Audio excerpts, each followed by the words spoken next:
Deus é fiel.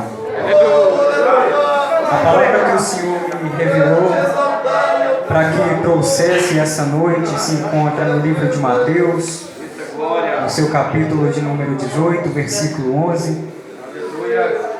Me sinto alegre nessa noite por ter essa oportunidade de estar ministrando a terra boa, a semente na terra boa. Amém, Senhor. E de que também a presença do Senhor se sentida tão notoriamente no nosso meio. Creio que se eu transmitir pelo menos uma metade do que o Senhor tem colocado no meu coração, sairemos daqui todos cheios da presença do poder do Espírito. Diz assim: porque o Filho do Homem veio salvar o que se tinha perdido. Vou repetir: porque o Filho do Homem veio salvar o que se tinha perdido. Queridos e amados irmãos em Cristo, estamos diante de uma palavra a qual o nosso Cristo está explicando o seu ministério, está explicando agora a base, a essência do Evangelho, o porquê que ele veio e qual a sua missão. E diante dessa palavra vemos que ele veio salvar alguma coisa que se tinha perdido, veio salvar alguém que outrora estava perdido e que não encontrava caminho para que se trilhasse. E quando eu vi essa passagem, comecei a questionar o Senhor acerca do que se tinha perdido e do que tinha se encontrado. A minha mente se retrocedeu lá no livro de Gênesis. Ao criar o homem, o ser mais complexo da sua criação, o Senhor assopra sobre ele o Espírito. E quando ele assopra sobre o homem, o Espírito, estava ali a matéria, estava ali a essência divina em um só corpo. Por isso o ser humano é um ser tão complexo, dotado de sentimentos e emoções. E sentimentos e emoções são labirintos que muitas vezes nem nós mesmos conseguimos entender. Muitas vezes choramos sem saber por que choramos. Muitas vezes nos sentimos tristes sem entender o porquê. E aqui a Bíblia vai nos dizer que estávamos perdidos a partir do momento em que Adão e Eva transgrediram. Mas a minha Bíblia relata em Apocalipse que antes mesmo da fundação do mundo, o Cordeiro já havia sido morto. Antes mesmo que o homem fosse formado, antes mesmo que o homem fosse planejado e moldado no barro, Deus já havia feito um plano para a redenção do homem. Então quando Deus ele forma o homem e o homem cai, Deus já tinha para o homem um plano para que o homem fosse resgatado. Então, quando eu vejo Adão cair, Adão e Eva cair, estavam sobre ele a condenação. Apóstolo Paulo vai nos dizer que através de um homem entrou a morte no mundo, mas através de um homem também, que seria o Cristo, a vida eterna. Então nessa palavra eu vejo que Deus havia planejado uma forma de resgatar o homem desde o princípio. Em Gênesis 6 a Bíblia vai nos dizer que a corrupção se generalizou. O homem que já era pecador, o homem que já era profano, já estava mais afundado no pecado, a ponto de Deus olhar dos céus para a terra e dizer: arrependido estou de ter feito o homem, arrependido estou de ter formado o homem.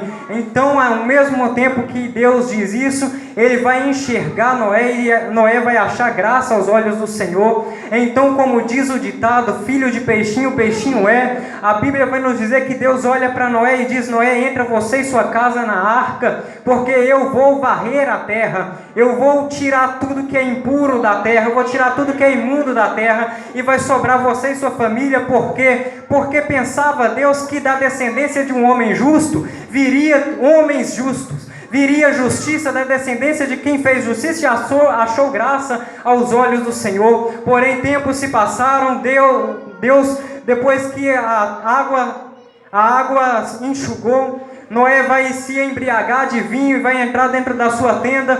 E quando ele faz isso, a Bíblia vai dizer que o seu filho Cã o vê nu. Então quando ele vê o seu pai nu, ele chama os seus irmãos para fazer chacota e para fazer gracinha com o seu próprio pai. Então seu pai o amaldiçoa. E para quem lê Bíblia entende que o filho Cã foi em direção à terra da África. Tempos se passaram e começaram a edificar uma torre cujo Deus confundiu a língua do povo para que o povo se espalhasse. E tempos se passaram ainda, Deus vai lá na descendência de Sem, aonde havia sido se estabilizado na terra de Ur dos Caldeus ou na Ásia. Então Deus ele entra na Ásia Menor, aonde estava situada a Babilônia, a terra de Ur dos Caldeus, mãe do berço pagão do mundo. Ali ele encontrou um adorador de Marduk, Astarote e outros deuses da época, e vai fazer a esse homem uma promessa dizendo: sai do meio da tua terra e da tua parentela e vai para a terra que eu te mostrarei, e lá far-te-ei uma grande nação.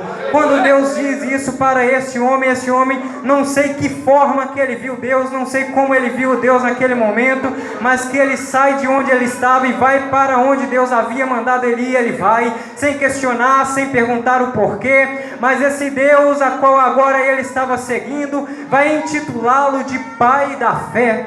E agora a partir daí diz em Hebreus que todos os homens que acreditassem, todos os homens que tivessem fé, eram justificados através dela. E eis aí eu estou apresentando para você a terceira forma que Deus tentou resgatar o homem para si. Através da fé, através da crença, Deus ele traria o homem de volta. Deus ele faria com que o homem fosse justo e não fosse condenado. Porém tempos se passaram, o povo já liberto da terra do Egito.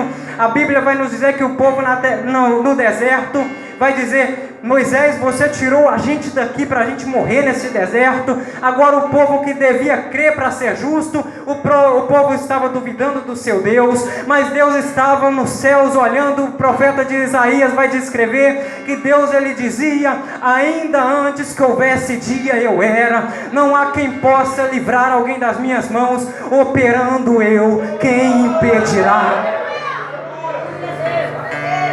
Eles estavam agora duvidando do Deus que podia tudo, que abriu o mar vermelho e que os justificariam através da fé. A ponto de que Deus olhasse para Moisés e dissesse: Moisés, sobe a este monte. Então Moisés sobe ao monte Sinai e lá Deus dá uma lei, a quinta forma de que Deus encontrou para resgatar o homem. Aquele que não cumprisse a lei, aquele que não andasse nas conformidades da lei, ele logo era morto, extirpado do meio do povo, para que o exemplo deste não fosse seguido, a fim de que os homens fossem justos perante a lei e diante de Deus. Porém os homens, antes mesmo de receber a lei, e quando Moisés desce do monte, os homens agora estavam adorando o bezerro de ouro, porque acreditavam que o Deus que chamou Moisés já não estava mais com ele, permitiu que Moisés morresse. Tempos se passaram e Deus pelejando e insistindo com o povo através da lei para que o povo fosse justo, para que o povo não fosse profano. A Bíblia vai nos dizer que depois de Moisés veio Josué para que sucedesse Moisés, a fim de que o povo não extraviasse, a fim de que o povo não desviasse. E tempos se passaram, depois da morte de Josué surgiram juízes, o qual foi o último Samuel. E quando Samuel foi o último juiz, a Bíblia vai dizer que o povo chega a Samuel e fala: Samuel, os seus filhos, Samuel, não andam nos seus caminhos, os seus filhos não são justos como você, Samuel, os seus filhos não fazem o que você faz, por isso agora, a partir de agora, nós precisamos de um rei. Então Samuel ele se entristece e ele vai orar a Deus, e Deus diz a Samuel: Samuel, não fique triste, porque esse povo não rejeitou você, esse povo rejeitou o meu reinado, porque quem dirigia Samuel, quem impulsionava Samuel, não era o próprio Samuel que se guiava, mas era Deus quem guiava Samuel. O povo agora rejeitou o próprio Deus, o reinado de Deus. Então Deus deixa o povo escolher um rei e escolhe Saul. E a partir daí o povo de Israel agora já não era guiado pelo Deus a qual os havia chamado. Agora o povo de Israel, o povo que devia crer, mas agora o povo que devia também andar nas conformidades da lei, o povo agora rejeitou o Deus da lei. Então quando o povo faz isso, ele rejeita o Deus da lei. Então agora os povos começam a trilhar nos seus próprios caminhos e é idolatria atrás de idolatria. O povo começa a rejeitar Deus dia após dia, a ponto de Deus falar para eles através do profeta Jeremias lá na olaria, dizendo: se vocês não se converterem, vocês são como vasos na minha mão, mas se não se converterem, serão quebrados, vocês serão despedaçados, e eu, como misericordioso, os farei novamente. Quando Deus fala aquilo para Jeremias, ele estava se referindo ao exílio da Babilônia. E o povo não deu ouvido à voz do Senhor, então o povo se quebrou e foi exilado por 70 anos, mas quando o povo retornou, o povo continuou nos seus maus caminhos. O povo continuou fazendo o que era errado, o povo continuou trilhando em caminhos tortuosos. E agora, o profeta Isaías, ele foi considerado o profeta messiânico, que mais profetizou acerca da vinda do Messias. Ele vai olhar para o povo dizendo algo que o Senhor mandou dizer, que quando o povo fazia festas solenes, as festas sublimes, quando o povo levantava a mão em oração, ele já não ouvia mais o povo. Ele já não ouvia mais o seu povo, porque o seu povo estava afundado em transgressões. Mas como diz o Salmo 136, louvai ao Deus dos deuses, porque a sua misericórdia dura para sempre. A misericórdia infinita do Senhor, ao ver o povo afundado em transgressões, disse que o amor dele o faria mais alvo do que a alva neve, o faria mais brancos do que a alva neve. E no capítulo 6 de Isaías agora está entrando dentro do templo. Ele olha para cima e diz que viu o Senhor assentado sobre um alto e sublime trono. O seu séquito enchia o templo, os serafins voavam acima dele, dizendo: Santo, Santo e Santo é o Senhor dos exércitos, toda a terra está cheia da tua glória. E neste momento o Senhor estava, eu creio, numa reunião, porque Ele vai dizer: e agora a quem enviarei? E quem há de ir por nós? Os recursos tinham acabado, agora não havia mais recursos para o homem que Deus já havia tentado 5 vezes resgatá-lo, já não estava mais tendo solução ou métodos para que Deus o resgatasse. Agora Deus, Ele vai perguntar: e agora quem enviarei e quem há de ir por nós? E a resposta está em Filipenses 2,5, aonde diz que tende em vós o mesmo sentimento que também houve em Cristo Jesus, que mesmo sendo Deus, não teve por usurpação ser igual a Deus, mas antes aniquilou-se, assumindo a forma de servo, tornando6semelhante aos homens, sendo obediente até a morte e morte de cruz, pelo qual Deus também o exaltou sobremaneira, para que ao nome de Jesus se dobre todo o joelho nos céus, na terra e debaixo da terra. Agora estava Jesus Cristo pregando pelas ruas de Jerusalém, dizendo: Jerusalém, Jerusalém, quantas vezes quis eu ajuntar vocês como a galinha ajunta os seus pintos debaixo de suas asas, e vós não quiseste.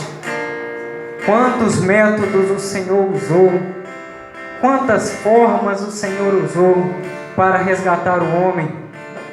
E quando estava tudo perdido, Cristo aniquilou-se, Cristo se dispôs, Cristo se despiu da sua glória.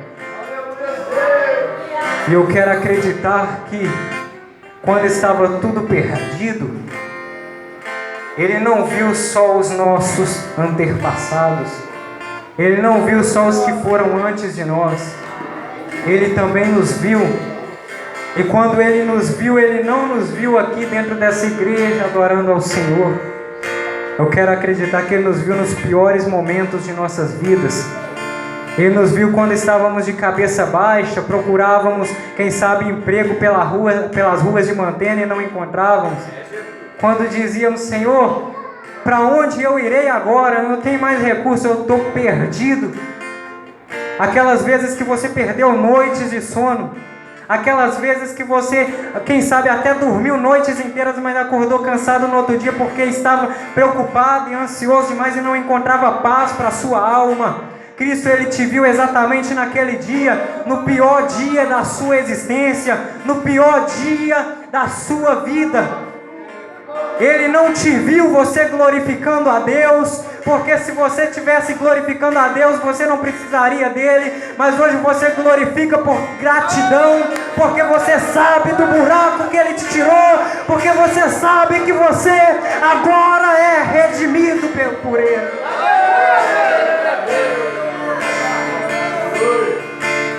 Só sabe o valor de estar aqui quem um dia esteve com os pés atolados num barro, num lamaçal. Só sabe o valor de pegar no microfone desse, de assentar nas cadeiras dessa. Quem um dia sentou nessas cadeiras e disse: eu não sou digno de estar aqui. Só sabe o valor disso quem um dia viu um crente caminhando para a casa do Senhor e olhava para ele e dizia: um dia eu quero ser assim, um dia eu quero servir a Deus, um dia eu quero fazer a diferença.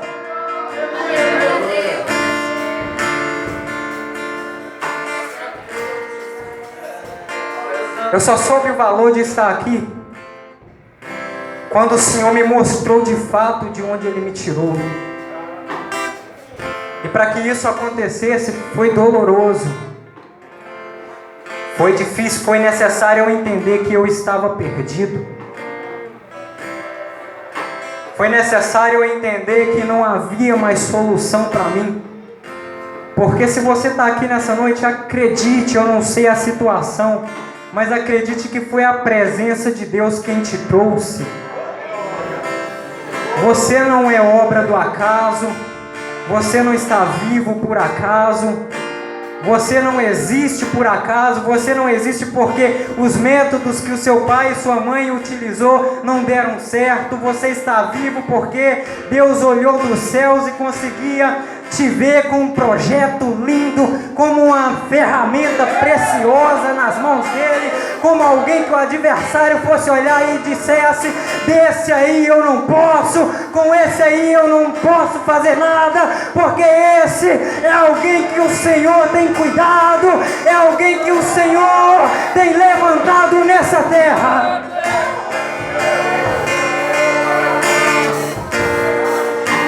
Glória a Deus.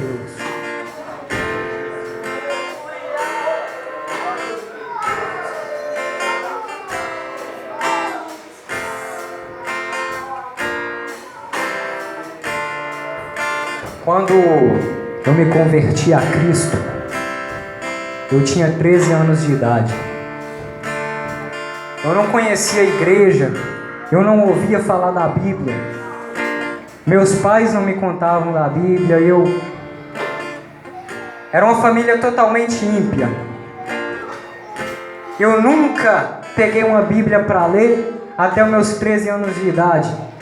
E talvez você se escandalize, a primeira vez que eu peguei uma Bíblia para ler foi quando eu estava fazendo a minha primeira Eucaristia na Igreja Católica.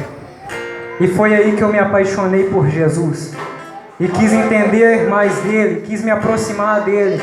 E comecei a ler a Bíblia com o seguinte pensamento: tudo que eu ler, eu vou praticar. Aos meus 13 anos de idade, eu comecei com esse plano, só que eu comecei errado. Eu comecei a ler do livro de Gênesis.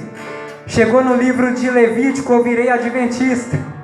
Porque eu não comia carne de porco, eu guardava sábado, não houvesse pastor que me explicava, não havia padre que me ensinava. Porém, eu fui aprendendo com o Senhor. E quando eu fui convidado para ir numa igreja evangélica, pelo meu primo, que eu não sabia essa divisão que veio através de Martinho Lutero, para mim seria o compadre celebrando uma missa. E quando eu olhei para o altar, o pastor, que eu não entendia as línguas que ele usava, mas quando eu olhava para o altar, meu corpo arrepiava todo, e o Senhor, era como se eu sentisse a presença do Senhor falando comigo: esse aqui que é teu lugar, rapaz. A partir daí, eu disse, eu quero servir a Deus dentro deste lugar. E a partir disso, eu descobri da pior forma possível que meu pai não gostava de crente. Eu descobri da pior forma possível que meu pai não podia ver crente na frente dele. Quando eu entrei para dentro da minha casa e falei, pai, eu vou batizar. Ele ficou doido. A minha mãe disse, fala que você não está preparado. Eu falo, eu estou preparado, eu quero batizar, eu quero servir Jesus. Fui proibido de ir na igreja por muito tempo. Fui obrigado e arrastado a ir na igreja católica. Porque minha família toda, da parte de pai, era católica, da parte de mãe, todo mundo ímpio. Por muito tempo fui impulsionado, fui à força na igreja católica, mas passou-se tempos. Minha mãe foi convidada para ir na igreja evangélica. E ela decidiu ir. E quando estávamos saindo de casa, meu pai olhou e começou a zombar, dizendo, paz do Senhor, irmãos. Paz do Senhor. E eu com a camisa social, que nem sei se aquilo era social, mas eu amava aquela camisa, eu queria parecer com quem se assentava aqui na frente. E eu dizia que um dia eu quero pregar. E quando a minha mãe decidiu ir naquele culto, foi minha mãe e minha tia, chegou lá, tinha um pregador de Rondônia, o pregador que pregava Bíblia pura, olhou para minha tia e falou assim, chamou ela no canto e disse, alguém da tua família nunca mais será a mesma pessoa. Isso foi no dia 15, não me perdoe, irmãos, foi no dia 31 de agosto de 2014, quando eu ouvi aquele pregador dizer isso. No primeiro dia de setembro, no dia seguinte, meu pai entrou dentro do carro que ele tinha, de manhã, estava saindo em direção ao seu trabalho. Quando chegou num determinado lugar, ele colidiu de frente com um carro. Então chegou alguém lá na minha casa dizendo, olha, seu pai sofreu um acidente. Para mim era uma coisa simples. Então eu fui e falei, não, tá tudo bem, porque a última coisa que eu tinha feito com meu pai era discutir acerca de coisas de igreja. Eu fiquei preocupado, eu pensei, Deus, você não pode levar meu pai nessa situação. Só que, porém, quando me ligaram mais tarde, meu pai estava em Valadares, inconsciente. Meu pai agora já não estava mais em si. E passou-se semanas e ele lá internado. E eu orando, e eu tenho um tio que eu admirava ele muito, eu sempre brincava com ele e dizia, eu quero ser como o Senhor, eu quero pregar igual o Senhor prega.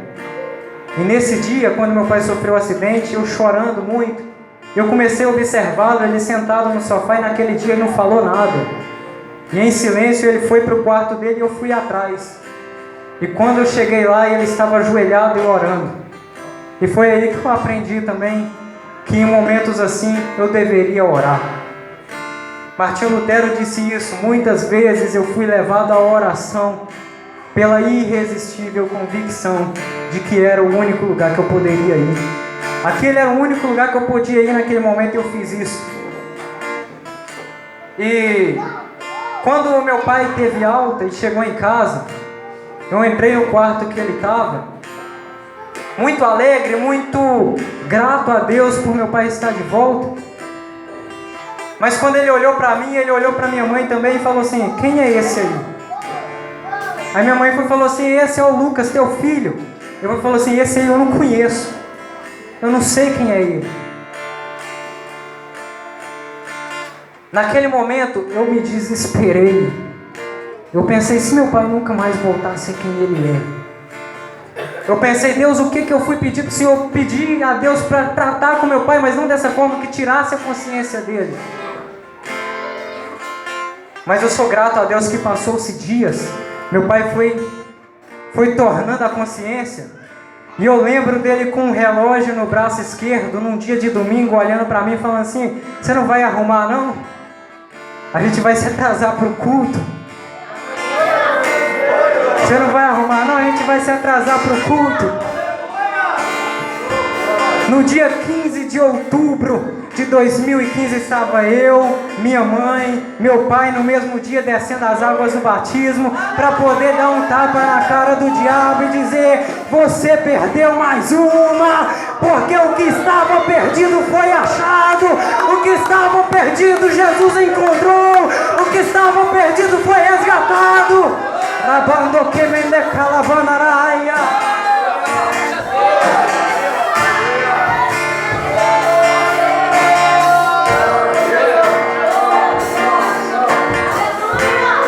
Coloque sobre seus pés nessa noite. Louvado seja o nome do Senhor Jesus Cristo. Louvado seja o Deus a qual nós servimos.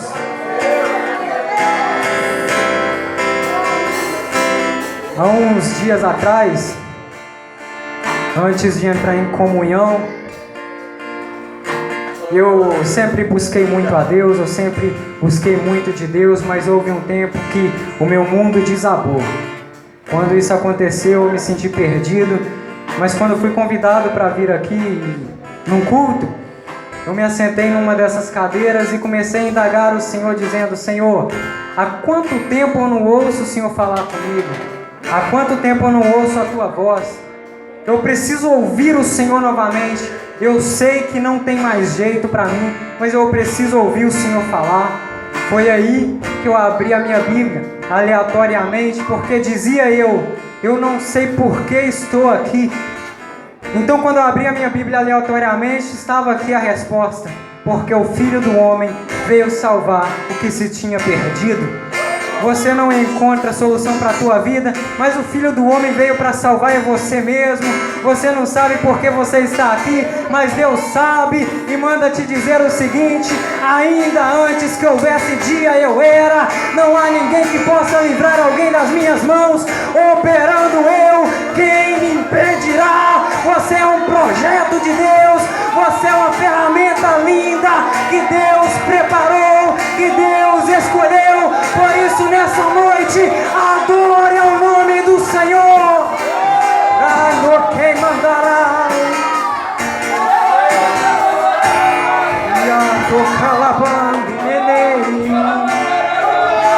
Seja adorado nessa noite.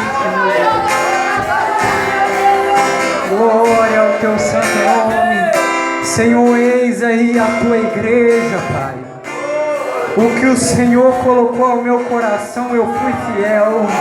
O que o Senhor me confiou para transmitir, eu fui fiel, Senhor. Agora é com o Senhor, ó Pai. Senhor, quando esse povo colocar a cabeça no travesseiro nessa noite, que venham refletir esta mensagem, que venham, Pai, Senhor, ser gratos porque o Senhor nos salvou. Ser grato, Senhor, porque o Senhor os libertou. A partir de hoje, Pai, eu quero profetizar. Deus, aonde esse povo passar, aonde pisar as plantas dos seus pés, que venham reconhecer, Senhor, que são servos do Senhor, que são cheios da Tua presença, que são cheios da Tua graça, que são cheios do Teu Espírito. Em nome de Jesus, ó Pai, seja adorado. Rando calabandaraia, ribia sumena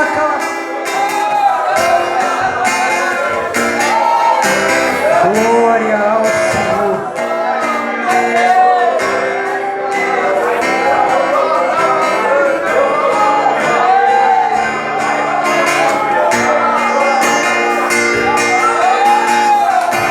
Louvado ao nome do Senhor. Quem somos nós, Senhor, se não sentimos a Tua presença? Quem somos nós, Senhor, se não trilharmos Seus caminhos? Quem somos nós, Senhor, se não seguimos ao Senhor? Reia suga na calabandaraia. Louvado ao nome do Senhor.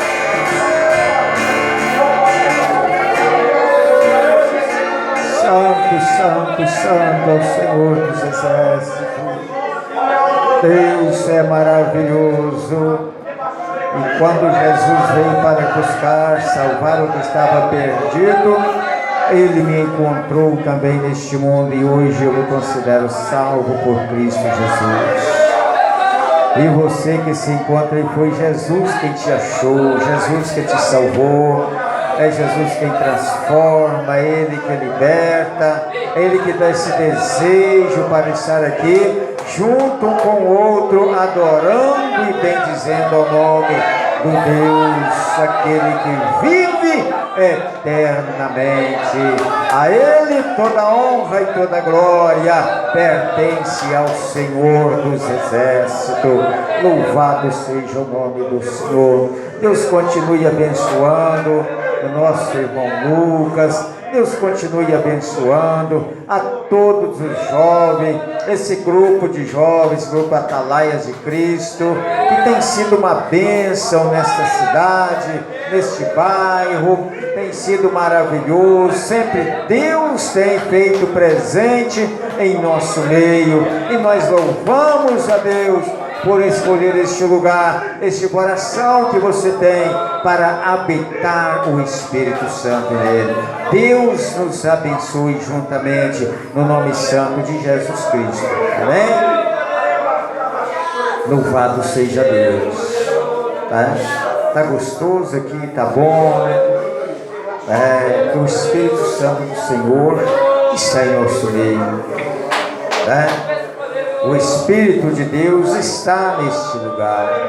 Eu não sei se entrou alguma pessoa que nessa noite deu desejo de fazer um concerto com Deus, aceitar Jesus como Salvador da sua alma, para depois você também pregar como Lucas pregou, que foi achado e salvo por Cristo Jesus.